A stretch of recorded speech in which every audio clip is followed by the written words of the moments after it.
Hey everyone, and welcome back to English Tailies. Today, I want to share something deeply personal, a story about a journey that many of us are on, whether we realize it or not. It's the journey of letting go. We all have things we hold on to, right? Past hurts, old mistakes, regrets that whisper to us in quiet moments. For years, I believed that holding on to these things was a sign of strength, a way to remember, to not make the same mistakes again. But what I didn't realize was that I wasn't just holding on to memories. I was shackling myself to them. My name is Sarah, and for a long time my heart felt heavy. It was weighed down by a collection of moments I wished I could change, words I wished I could take back, and hurts inflicted by others that I replayed over and over again. I was living in a constant state of what if and if only. This emotional baggage followed me everywhere. It clouded my relationships, it stalled my ambitions, and it stole the joy from simple, beautiful moments. I was physically present, but my mind was always somewhere else, trapped in a past I couldn't escape. My friends would tell me to just get over it, but it's never that simple, is it? It felt like these burdens were a part of me, woven into my identity. Then, one day, I hit a wall. I remember it clearly. I was sitting by a window, watching the world go by, and I felt this overwhelming sense of exhaustion. Not a physical tiredness, but a deep soul-crushing fatigue. I was tired of being angry, tired of being sad, tired of being a prisoner in my own mind. In that moment of complete surrender, a thought surfaced. What if holding on isn't making me stronger? What if it's the very thing that's breaking me? It was a terrifying thought, but also a liberating one.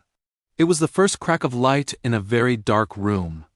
I decided right then and there that I had to try something different. I had to learn how to let go. The first step, and perhaps the hardest, was acceptance. It wasn't about pretending the past didn't happen. It was about looking it straight in the eye and saying, "This happened. It hurt. It was part of my story, but it doesn't have to be my whole story." I had to accept that I couldn't change what was done. No amount of regret or anger could turn back the clock. This acceptance wasn't a sign of weakness. It was an act of profound strength. It was me taking back my power from the past. I started a journal, not to rehash the pain, but to acknowledge it. I wrote down the things I was holding on to, and next to each one I wrote, "I accept that this happened," and I released my need to control it. Next came the incredibly challenging part, forgiveness. And I'm not just talking about forgiving others. First, I had to forgive myself. This was the biggest hurdle. I had to forgive the younger Sarah who made mistakes out of ignorance or fear. I had to forgive myself for not knowing then what I know now. I looked in the mirror and spoke the words out loud. "I forgive you." It felt strange at first, but with each repetition, a knot inside me began to loosen.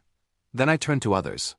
I realized the resentment I held was like drinking poison and expecting the other person to get sick.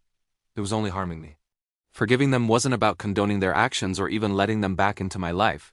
It was about releasing their power over my emotions. It was a gift I gave to myself. As I consciously practiced acceptance and forgiveness, something magical began to happen. It felt like a physical weight was lifting from my shoulders and my heart. The world started to look different. Colors seemed brighter. I started noticing the small things again, the taste of my morning coffee, the warmth of the sun on my skin, the sound of birds singing outside my window. I was no longer just surviving. I was starting to live. I shifted my focus from what I had lost to what I had. Gratitude became my daily practice. Every morning I would think of 3 things I was grateful for. This simple act rewired my brain to look for the good, to focus on the present moment instead of being anchored to the past. I discovered that letting go is not a one-time event. It's a continuous process, a daily choice. Some days are easier than others. Sometimes an old memory will try to sneak back in, and I have to gently guide myself back to the present. I have to remind myself that I choose peace. Letting go didn't mean I forgot the lessons I learned. On the contrary, it allowed me to see them more clearly, without the fog of pain and anger. Those experiences, once sources of shame and regret, became stepping stones. They taught me about resilience, compassion, and the incredible strength of the human spirit. They shaped who I am today, but they no longer define me. True freedom, I've learned, isn't about having a perfect, painless past. It's about not letting your past control your present or dictate your future. It's about having the courage to release your grip on what was so you can fully embrace what is and what can be. It's about understanding that your peace of mind is the most valuable thing you own and it's worth fighting for. That fight isn't against others. It's against the old patterns and heavy burdens within yourself. And it's a fight you can win. So I want to ask you, what are you carrying? What old stories are you replaying that no longer serve you?